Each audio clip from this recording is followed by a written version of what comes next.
Salut à tous et à toutes, ici Sratix. Aujourd'hui on se retrouve pour une nouvelle vidéo. Donc là, hop, donc un petit entretien sur une BMW 318 Ci. Donc avec mon doigt nickel. Donc le petit moteur 4 cylindres essence.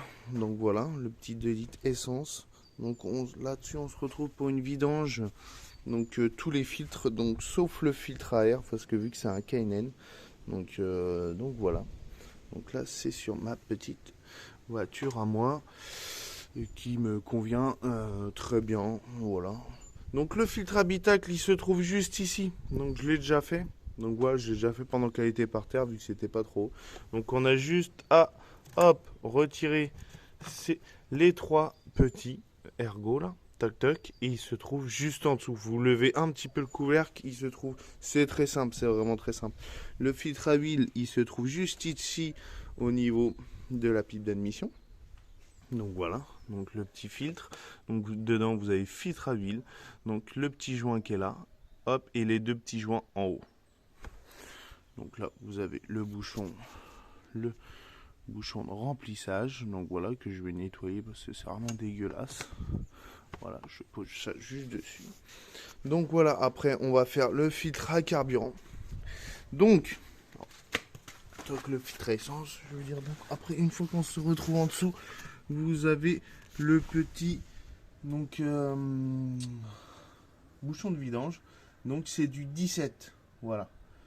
C'est du 17. Donc voilà, là on laisse tranquillement écouler. Et aussi vous avez une trappe à ce niveau-là. Donc qui se trouve juste ici. Donc une trappe qui s'emboîte là et qui vient se fixer là avec un pas de vis en cruciforme. Voilà, tout simplement. Tout simplement. Donc pendant qu'elle est en l'air, on peut regarder tout ce qui est train avant, regarder s'il n'y a pas de jeu, s'il n'y a pas de soufflet endommagé, etc., etc. Donc, et là, il se trouve le petit filtre à essence. Donc on va aller le voir, on va lui faire un petit coucou, on va surtout le changer. Voilà. J'ai mis le cric là-bas pour me faire un peu plus de place quand je vais la lever. Donc voilà, tout simplement. Tac. Hop. Tac. Donc, pour le filtre à carburant, vous aurez besoin d'un petit tournevis plat. Hop. Bon, on va aller voir tout ça directement en dessous. Donc voilà, on se retrouve juste en dessous. Donc vous voyez, il vous faut une douille de 10, donc parce qu'il y a un écrou de 10. Donc on enlève le collier. Après, c'est des petits colliers. Donc soit c'est du 6, soit vous prenez un cruciforme ou un tournevis plat de chaque côté. Voilà. Donc il n'y a rien de plus simple là-dessus.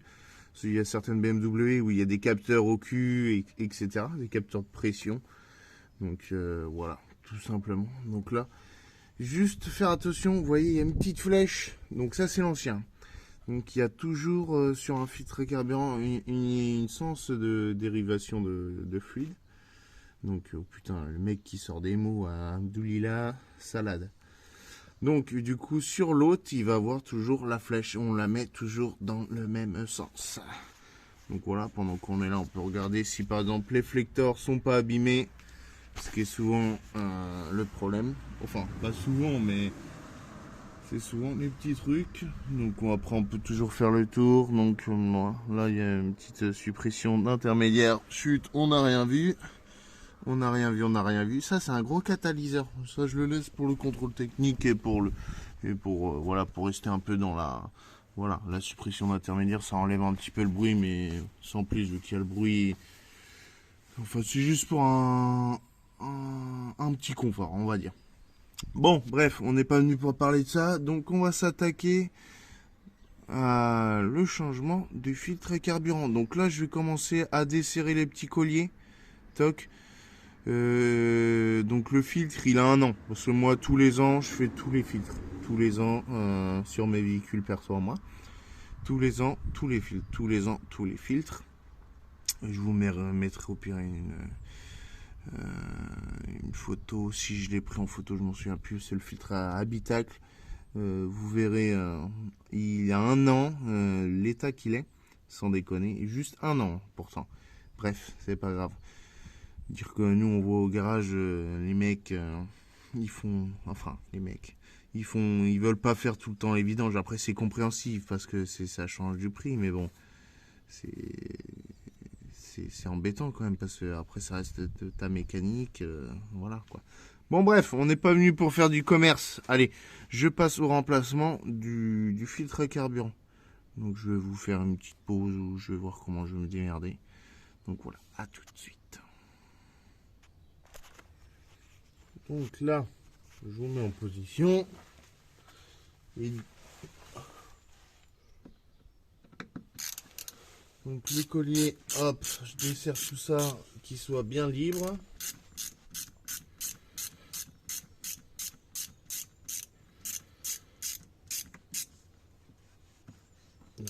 Ça c'est bien libre, voilà, c'est très convenable de chaque côté. Donc là pour moi c'est du 5. Les colliers, ouais ça m'étonne aussi, mais bon c'est pas grave. Donc ça, alors hop, la vis de 10, moi, à la petite visseuse. Et normalement, là, et normalement ça s'enlève tout seul. Donc là, vous voyez, donc là c'est crocheté dans la tôle. Hop, on fait comme ça et après ça vient bloquer. Donc le filtre, donc faudra récupérer ceci. Normalement je suis, à moins qu'il est déjà sur l'autre. Ah si, excusez-moi, il est déjà sur l'autre. Donc vous voyez, il est dans ce sens, donc on va le remettre dans ce sens. Donc là, je peux enlever les petits bouchons. Donc là, j'essaye de voir. Voilà. Là, vous voyez, que j'ai décollé au niveau des caoutchoucs. Donc on va se faire un peu de place parce que ça va goûter partout. Voilà, je vais essayer d'aller chercher un bac pour éviter de s'en prendre un peu partout.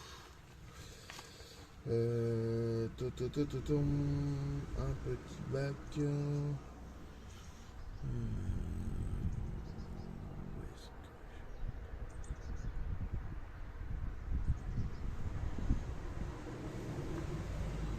Ou au moins je mets le bouchon dès que ça s'enlève. Hop, on va essayer de se démerder. Je sais pas comment je vais me démerder.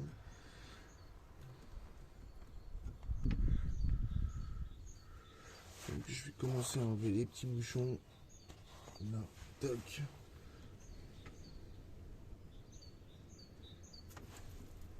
Voilà, hop. Donc on met le petit bouchon. Faut forcer un petit peu quand même. Toc. Donc aussitôt on va remboîter l'autre pour pas que ça coupe de trop. Je dis pas que c'est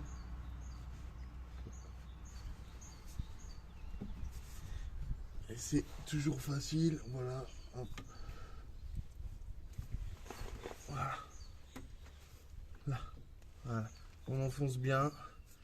Donc au pire, pour être content, on met dans le sens des flèches, comme ça on est sûr qu'il soit bien monté. Voilà. Donc après notre ancien filtre, on met dans le paquet. On sent bien qu'il est encore plein. Il est quand même assez lourd. Et on va le vider dans un bac. Voilà, comme ça on n'a pas trop coulé partout. Pardon, excusez-moi. Donc au pire, avant de serrer le collier, pour éviter que ça bouge de trop, on peut déjà remettre le support du filtre là. Donc voilà, voilà. Hop, nickel. Hop, les là. Voilà. Donc là déjà, il est plutôt bien mis. Normalement, c'est de ce côté-là. Après, il n'est pas très bien centré le caoutchouc. Parce que vous avez plusieurs réglages pour mettre le petit truc là. Voilà, il est peut-être plus comme ça. Je vais prendre. Ouais, non, il est bien comme ça. Donc, à mon avis, c'est le caoutchouc qui est mal mis, pas trop bien mis. Ouais, normalement, il est collé, putain. Donc, bref, on essaye de bien le mettre quand même. C'est que c'est pas évident.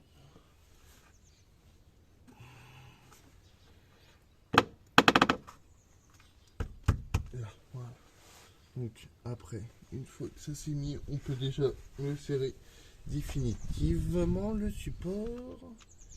Donc hop à la vis.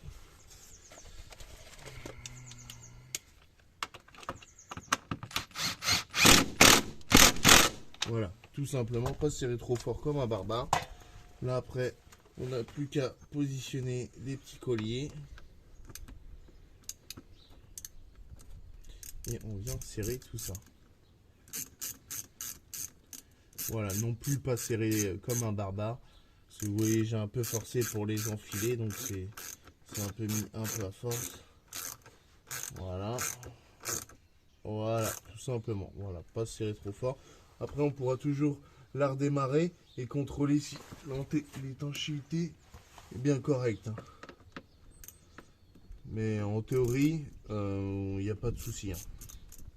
Donc là, c'est pareil.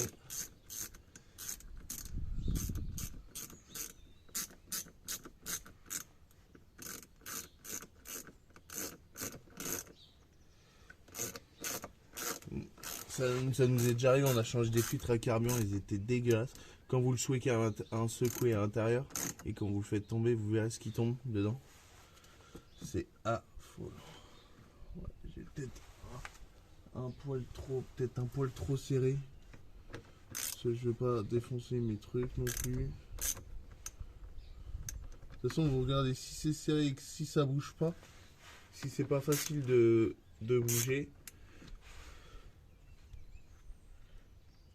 Voilà. Si c'est pas, si vous serrez, si vous voyez que le collier bouge pas, ça suffit. Hein. Parce qu'après, ça fait largement l'étanchéité avec tout le bordel. Toc. Donc j'enlève tout ça une fois que j'ai fini. Donc voilà, donc là on a serré ça. On va contrôler si ça fuit pas, mais normalement il y aura largement pas de problème. Et ben, je vous reprends. Alors, hop là. Tac. Donc je vais essayer de vous montrer s'il y a des résidus dans mon filtre. Donc on enlève le bouchon. Tac, on met le doigt. Tac, on enlève l'autre bouchon. Donc, et là on secoue. Non, le liquide a l'air normal. Donc c'est peut-être dans l'autre sens.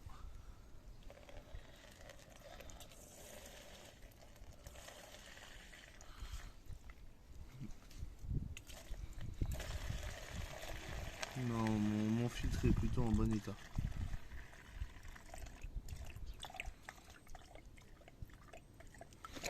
Donc vous voyez ce que je retire quand même du filtre quand même. C'est plutôt pas mal.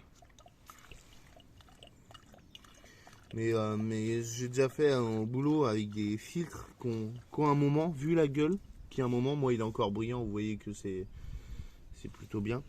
Donc voilà, il est fini. Écoutez, on remet les bouchons. Hop, c'est très bien ces bouchons. Et il ressortait l'essence marron. Marron. Donc voilà, bon, c'était juste pour vous montrer ceci. En soi, ça va. Bon, on se retrouve à la suite. Donc voilà, une fois que tout ça est fait, votre changement de filtre et tout.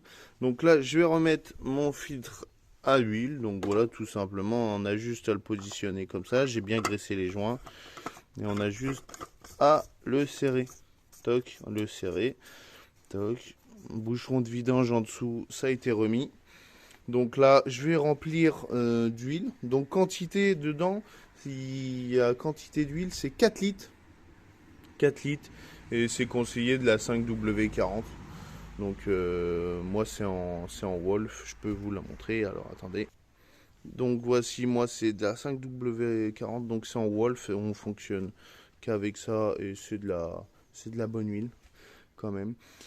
C'est de la bonne huile, donc on fonctionne avec Wolf, nous et Uniopal. Donc voilà, dans l'automobile je parle.